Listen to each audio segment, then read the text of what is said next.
बातमी मुंबईतल्या हवेच्या गुणवत्तेसंदर्भात। मुंबईतील हवेची गुणवत्ता ही खालावलेली आहे। मुंबईकरांच्या आरोग्याच्या समस्या त्यामुळे निर्माण झाल्यात। सिद्धेश कदमांनी गुणवत्ता मापन केंद्राची पाहणी केली।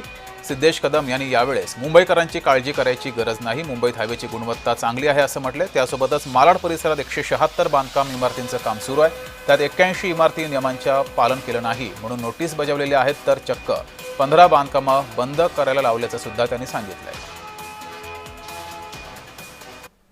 आपण पाहताय की मुंबईची हवेची गुणवत्ता ही मागच्या काही न्यूज पेपर्समध्ये असं काय दर्शवलेलं गेलं की जसं की आपण आपला श्वास कोंडतोय, पण वस्तुस्थिती तशी नाहीये। ते मी स्वतः जमिनीवर उतरून आदरणीय मुख्यमंत्री महोदय त्यांच्या निर्देशनाखाली, त्यांच्या आदेशाखाली, त्याचबरोबर शिंदे साहेब त्यांच्या आदेशाखाली स्वतः जमिनीवर उतरून हे पाहण्यासाठी आलोय की खरोखरच वस्तुस्थिती तशी आहे का।